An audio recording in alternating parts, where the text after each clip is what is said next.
Good morning, students. So we were seeing classification of fungi. Zygomycetes or Zygomycotina was over. That is also called the conjugation fungi. Now we'll move to the next group, and that group is Ascomycotina. Okay, that is called as sac fungi. पहली वाली को कहते थे conjugation fungi. Now this one is called sac fungi. Now Ascomycotina is the largest group of fungi, and this largest group of higher fungi is represented by more than 30,000 species. ठीक है, they are popularly called sac fungi due to the presence of reproductive sac known as ascus. इसमें आपका एक reproductive सैग होता है, एक छोटा सा बैग टाइप का होता है लास्ट में, तो that is called ascus, form during the sexual cycle in all the members of the group. ठीक है, ये सारे मेंबर्स में ही होता है. Now this group of fungi is relatively advanced, showing more complexity than Zygomycetina, especially in the sexual characters. तो ये आपका जो Ascomycotina है ना, ये आपका इससे पहले आपने ये पढ़ा था Zygomycotina, तो इससे ये थोड़ा सा एडवांस्ड ग्रुप है in the sexual characters. Okay, the member of this group are mostly terrestrial saprophytes और parasites है ना. तो ये terrestrial मतलब लैंड पे ही रहते हैं ये सारे, तो पैरासाइट और सैप्रोफाइट्स कुछ भी हो सकते हैं. I hope yesterday you have come to know that what are saprophytes and what are parasites. Now saprophytes क्या होते हैं आपके, जो डेड और डिकेइंग ऑर्गेनिज्म पे रहते हैं, है ना, मतलब उस पे रहते हैं. एंड पैरासाइट्स क्या होते हैं, पैरासाइट आपके दो टाइप के थे, those parasites are present, means it can be the saprophytic form also and the parasitic form also. Now Ascomycotina includes those fungi where zygospores are absent and the perfect state spores are endogenously produced ascospores. अभी यहाँ पे क्या होता है कि it includes the fungi where the zygospores are absent. इस वाली fungi में क्या होते हैं, जाइगोस्पोर्स जो होते हैं वो एब्सेंट होते हैं, and the perfect state pores, और इसके जो स्पोर्स होते हैं ना उसको एस्कोस्पोर्स कहा जाता है. नाउ यीस्ट हो गया, ब्लैक और green moulds, powdery mildews, cup fungi, morels and truffles are the common example of this group. ये आपको नीचे दिए हुए diagrams. So these are the diagrams also, and these are the commonly found fungi of this group. Okay, now economic importance इसकी आप देख लेना कि yeast like Saccharomyces are economically important in the beverage and baking industry. Beverage और baking industry, जहाँ पे baking वगैरह होती है या आपके ड्रिंक्स बनते हैं, वहाँ पे ये यूज होती है. Then several species of penicillium are the source of antibiotic. Penicillin और फर्स्ट पाउडर ड्रग, ये भी आपको पता है. ठीक है, कि आपके मतलब जो फंजाइज होती हैं उनमें से ही पेनिसिलिन निकलती है, जो कि पहली ड्रग थी. Now where is the other like penicillium, P is for penicillium. Okay, camembert and P again for penicillin. Roquefort helps in ripening of a cheese and imparting distinguished flavor. ठीक है, तो ये फ्लेवर मतलब चीज को जो आपका पनीर होता है उसमें फ्लेवर इम्पार्ट करने के लिए होती है. Now several species of aspergillus are used in various industries, especially in the production of the organic acids. Enzyme हो गए, फैट हो गया, विटामिन हो गया और एंटीबायोटिक्स, इनको बनाने में यूज होते हैं. Again A is for aspergillus. Aspergillus niger is used as in the study of many biological process and can detect even very minute quantities of trace elements. तो आपकी जो बायोलॉजिकल प्रोसेसेस होती है ना, उसमें अगर बहुत कम अमाउंट में भी ये आपके जिंक हो गया, कॉपर हो गया, ये सारी मैग्नीशियम, मॉलिब्डेनम वगैरह, ये अगर ट्रेसेस में भी है ना ये एलिमेंट्स, तो इनको ट्रेस करने में ये हेल्प करता है. Now the fruiting bodies of Mochila are used in delicacy. Then yeast are important source of, ये देखिए, vitamin B and D. On the other hand, the several parasitic species of the group causes the destructive disease in plants. फिर plant में भी ये बीमारी cause करते हैं, जैसे ईयर रॉट हो गया, फुट रॉट हो गया, brown rot, leaf curl and powdery mildews. Now species of aspergillus causes the aspergillosis in animals and human beings. अब आपका aspergillus जो है ना ये डिजीज भी कॉज करता है, जैसे aspergillosis है तो ये एनिमल और ह्यूमन बींग्स दोनों में कॉज करेगा. A is again for aspergillus. Flavus contaminates groundnuts, ये मूंगफली होती है ना, और जो आपके ड्राई फूड स्टफ्स होते हैं, and produces the toxic substance known as, तो ये उनको इन्फेक्ट करके क्या करता है, कुछ टॉक्सिक सब्सटेंस बनाता है और उस टॉक्सिक सब्सटेंस को कहा जाता है aflatoxin, okay, which is carcinogenic in nature. Carcinogenic होता है मतलब जो कि कैंसर कॉज करता है, ठीक है, that is called carcinogenic. Now next one is your several yeast. अब यीस्ट के आपको नाम दिए हुए हैं, they may cause this skin infection या फिर respiratory disease in man, then ergot poisoning in the human beings causes diarrhea, abdominal pain and vomiting. It also affects nerves and results in a psychiatric disturbances, है ना। तो ये सारी problems हो सकती हैं with the fungi if they are inside your body. Now trichophyton is associated with athlete's foot. Now athlete's foot and neurospora is used extensively in the biochemical and genetic work. Many members like morel and truffles are edible and considered डेलिकेशियस। डेलिकेशियस का मतलब होता है कि ये खाने में मतलब अच्छे माने जाते हैं, like tasty type of substances. तो इन सारी बीमारियों को कॉज करता है आपका क्या, जो फंजाइज होती हैं, ठीक है। फंजाइज के नाम इन्होंने दिए हुए हैं बीच बीच में, you can see. Now vegetative structures जो हैं in ascomycotina shows a considerable variation in the form and structure. Yeast are unicellular, ये आपके यीस्ट है unicellular, but they are mostly they are well developed, profuse branched and they are septed mycelium. Septed I hope you know, जिसमें बीच बीच में lines होती हैं, इसमें mycelium होता है विद यूनी और मल्टी न्यूक्लिएटेड सेल। अब जो आपके सेल्स उसके अंदर होंगे वो कई बार सिर्फ सिंगल न्यूक्लियस के साथ होते हैं, कई बार आपके मल्टी न्यूक्लिएटेड होते हैं, and they are having perforated septa, मतलब वो जो बीच में लाइन होगी वो परफोरेटेड होगी, परफोरेटेड मतलब पोर्स होंगे उसके बीच में। Now the cell wall usually consist of chitin and glucans, ठीक है, काइटिन्स और ग्लूकेन्स से आपकी ये सेल वॉल बनी हुई है इसकी। ना vegetative reproduction in unicellular form, fission हो गया। वेजिटेटिव में मैंने आपको बताया था ये तीनों,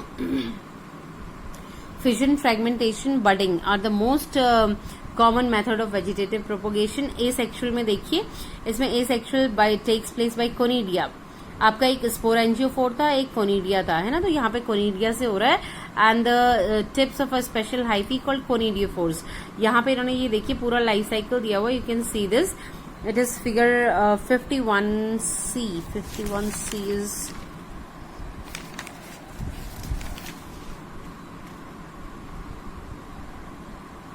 okay 51C, this one they are saying that conidiophore, और ऊपर कोनिडिया आपको दिख रहा होगा, कोनिडियोफोर एंड कोनिडिया, है ना। तो ये वाला टाइप का स्ट्रक्चर जो है that is present, and this conidia may have a distinguished color which give the fungi their characteristic appearance, है ना। तो ये काफी अलग अलग कलर्स में होती है जिसकी वजह से एक अच्छा सा अपीयरेंस मिल जाता है। when mature conidia disperse and form a new mycelium on germination। और क्या होगा कि जैसे ही कोनिडिया में से क्या गिरेंगे, कोनिडियोफोर्स गिरेंगे, तो ऑब्वियस ही बात है कि नया वाला माइसीलियम या नया आपका फंजाई जो है वो ग्रो होना शुरू हो जाएगा। This one is your sexual reproduction.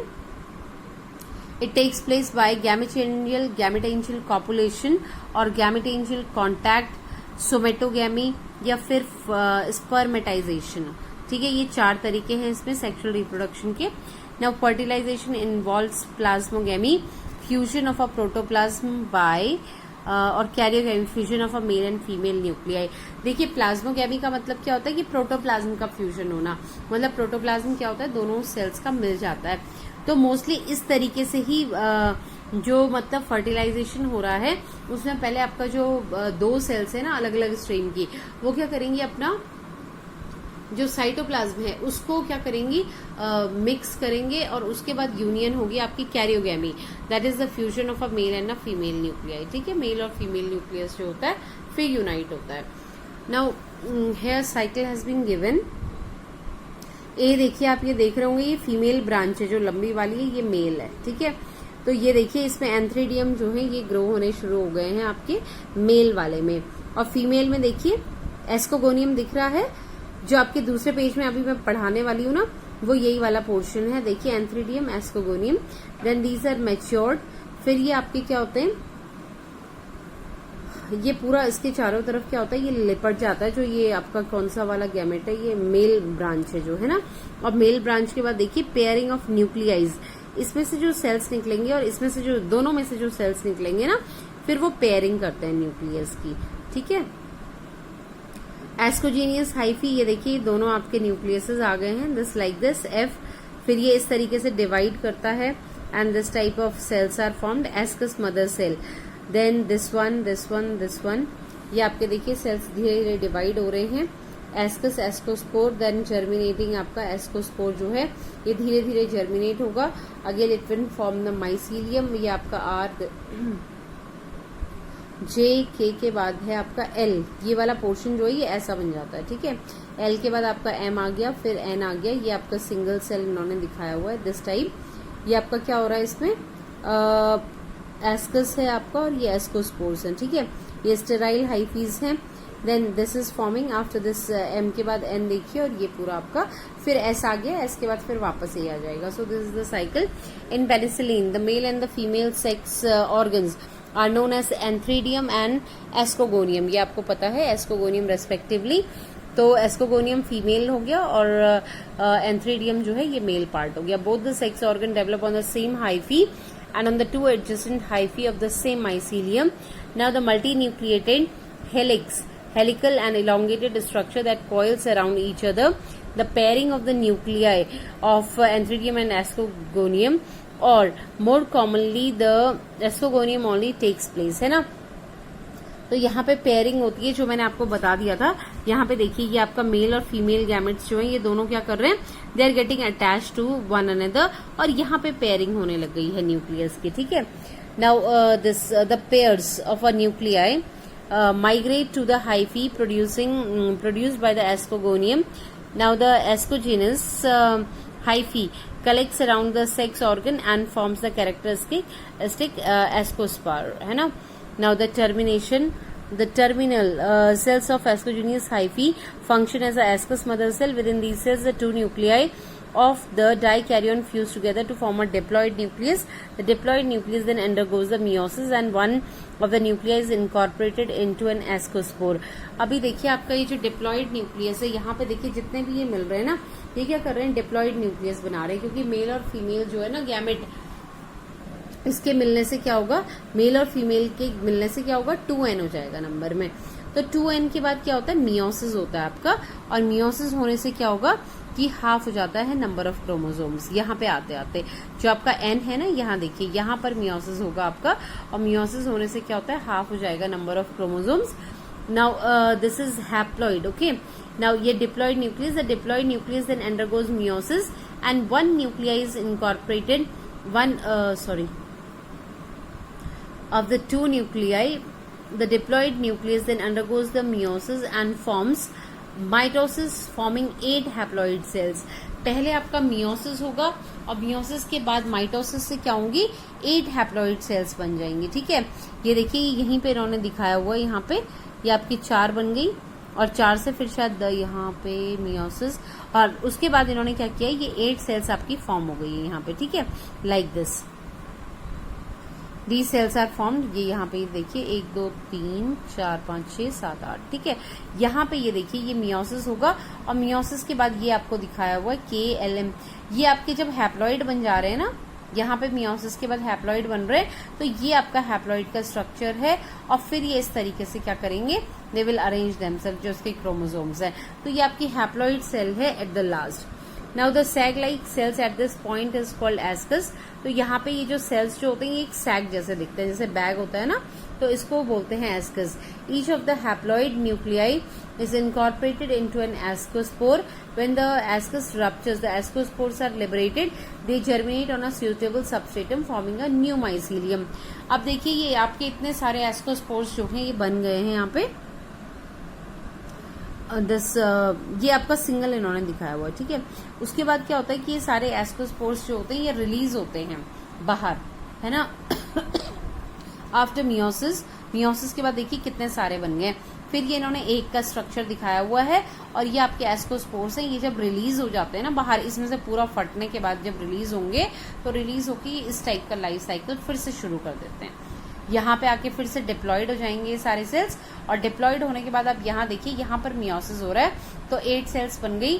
8 sales के बाद ये देखिए ये डिवाइड हो गई, ये हैप्लॉइड सेल्स हैं, ठीक है, ये हैप्लॉइड यहाँ पे बनती है, ये इसका इन्होंने सिंगल सेल शो किया हुआ है, और फिर ये आपका थैलस जैसा सैक टाइप का एक बैग जैसा बन जाता है, और उसके बाद क्या होता है, ये मतलब सारे डिस्पर्स होके बाहर आ जाएंगे, बाहर आने के बाद ये वापस ये वाली साइकिल शुरू कर देते हैं। Now next one is your basidiomycetes, yeast although unicellular, okay, they are included in Ascomycotina. Now Basidiomycetes, इसको Basidiomycotina भी बोला जाता है और क्लब फंजाई भी बोला जाता है। Now they are commonly known as club fungi. This includes 25,000 species of the higher plants. Now economic importance is की Puccinia, rust and smuts are the two major important parasitic fungi of this group, which are responsible for the destructive disease in. ये देखिए इस group में जो है ये दो हैं आपके rust causing and smut causing जो आपकी फंजाइज हैं, तो ये मोस्टली सीरियल्स को या फिर सीरियल्स को खराब करती हैं, जो आपके अनाज होते हैं ना, जो भी गेहूं चावल होता है उसको डिस्ट्रॉय करके it causes lot of economic loss. Then saprophytic members of this group are particularly known as mushrooms. Mushroom आपके यही होते हैं, पफ बॉल्स इस वाले, मतलब ये बेसिडियोमाइसिटीज जो है ये वाला ग्रुप जो है उसके अंडर आते हैं। तो पफ बॉल्स हो गए, pore fungi, toadstools, stinkhorns, bird nest fungi, bracket fungi etcetera. Several saprophytic basidiomycetes are responsible for the destruction of the variable timber. Some mushrooms produce mycotoxin which are used which causes diarrhea. देखिए diarrhoea भी cause कर रहे हैं, vomiting in the earlier stages, but in the later stages they may cause liver damage, then kidney failure and complete unconsciousness and even death may take place. तो काफ़ी सारी आपकी fungi जो ये बता रहे हैं कि ऐसी होती हैं कि अगर आपके बॉडी में चली गई तो ये क्या करती हैं, कई बार तो डायरिया वगैरह से ही हो जाता है, छोटे मोटे इन्फेक्शन से ही ठीक भी हो जाते हैं, लेकिन अगर ये बहुत सीरियस हो गया ज़्यादा तो इट में इवन कॉज डेथ, है ना, अनकॉन्शियसनेस, बेहोशी जिसे बोलते हैं, और उसके बाद डेथ भी हो सकती है। Now fructification of several mushrooms like agaricus, Biosporus is used as a food because they are fairly rich in proteins. ठीक है, आप मशरूम खाते ही होंगे, है ना, तो जो एडिबल मशरूम है एगैरिकस है, एगैरिकस बायोस्पोरस, ये आपने याद रखना है। तो ये मोस्टली क्या होता है, इसमें बहुत सारा प्रोटीन, विटामिन होते हैं, carbohydrates, then minerals are present, amino acids are present, तो इसके लिए इसको खाया जाता है because it is very nutritious. Now vegetative structure जो है माइसीलियम है इसका, it is branched and primary mycelium, secondary mycelium is present. Primary mycelium which develops by the germination of a basidiospore has a single nucleus in each cell. Primary mycelium में क्या होता है, सिर्फ single cell में, मतलब एक एक cell में एक एक न्यूक्लियस होता है, इसको कहते हैं मोनोकैरियोटिक। कैरियोटिक का मतलब होता है न्यूक्लियस, ठीक है, तो मोनो मतलब सिंगल, ठीक है। Where is the secondary mycelium जो दूसरा होता है, it is developed by the fusion of two cells. वो दूसरा वाला ग्रो ही तब होता है माइसीलियम जब दो सेल्स क्या करते हैं, आपस में फ्यूज करते हैं, तो इसको कहा जाता है dikaryotic, okay, of different strains in each cell. Now reproduction, no specialized sex organ developed in this group, and thus the plasmogamy is brought about by fusion of two vegetative or the somatic cells of different strains. दो अलग अलग strain के आप sales होंगे इसमें, और वो क्या करते हैं, प्लाज्मोगैमी करते हैं। प्लाज्मोगैमी मतलब उनका जो प्लाज्मा है वो आपस में मिक्स हो जाता है, एंड टू वेजिटेटिव सेल्स जो अलग अलग स्ट्रेन के होंगे वो ही रिप्रोडक्शन करते हैं, इसमें कोई सेक्स ऑर्गन नहीं है अलग से। Now the resultant structure of a dikaryotic which ultimately gives rise to basidium. Now karyogamy and meiosis takes place in the basidium. तो basidium जो है ना, मतलब आप ये सोचिए कि आपके जो प्लाज्मोगैमी हो रही है वो कैसा हो रहा है, फ्यूजन ऑफ टू सेल्स, है ना, तो फ्यूजन ऑफ टू सेल्स होगा तो बाद में क्या होगा, 2n जो होता है ये बन जाता है बेसिडियम। फिर इसमें कैरियोगैमी, और कैरियोगैमी मतलब न्यूक्लियस का भी मिक्स होना, पहले तो सिर्फ प्लाज्मा मिलता है, उसके बाद क्या होता है, न्यूक्लियस मिलता है, तो ये 2n हो जाएगा नंबर में, उसके बाद मियोसिस होता है इसमें, और मियोसिस से क्या होगा, फिर हाफ हो जाएगा number of chromosome. Now mostly there is an extensive underground hyphal mass that sporadically sends up vertical hyphae fruiting body in which the spores are formed. तो स्पोर फॉर्मिंग के लिए आपकी ये जो बॉडी होती है ऊपर को इरेक्ट रहती है और उसी में स्पोर्स फॉर्मेशन होता है। The reproductive structure basidium found the fruiting bodies as a club shape which gives the group its name club fungi. तो ये आपका क्लब शेप होता है, दैट इज वाई इसके ऊपर जो मतलब बॉडी होगी that is actually club shape, that is why the whole group is given the name club fungi. Now basidiospores are produced exogenously on basidia, on basidia. Basidia पे आपके ये basidiospores जो होते हैं वो ग्रो होते हैं। Then basidiospores which discharge from the basidium germinate to form the primary mycelium. तो ये आपका प्राइमरी माइसीलियम जो है ये उसको फॉर्म करते हैं बाद में, मतलब जो ये आपके बेसिडियोस्पोर्स हैं ये जब रिलीज होते हैं ना, तो रिलीज होने के बाद ये प्राइमरी माइसीलियम फॉर्म करेंगे, उसके बाद सेकेंडरी माइसीलियम फॉर्म करेंगे 2 सेल्स के फ्यूज होने से।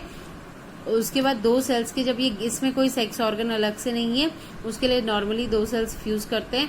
फ्यूज करने के पहले प्लाज्मोगैमी होती है, फिर कैरियोगैमी होती है, फिर आपका 2n हो जाता है। 2n के बाद क्या होगा, मियोसिस होगा। मियोसिस से सेल क्या करेंगे, मीन्स उसके बाद उनका हाफ हो जाएगा नंबर ऑफ क्रोमोसोम, और उसके बाद जो आपके बेसिडियोस्पोर्स हैं वो जब कभी भी नीचे गिरते हैं जमीन पे तो ये दोबारा नया माइसीलियम जो है ग्रो करना शुरू कर देते हैं।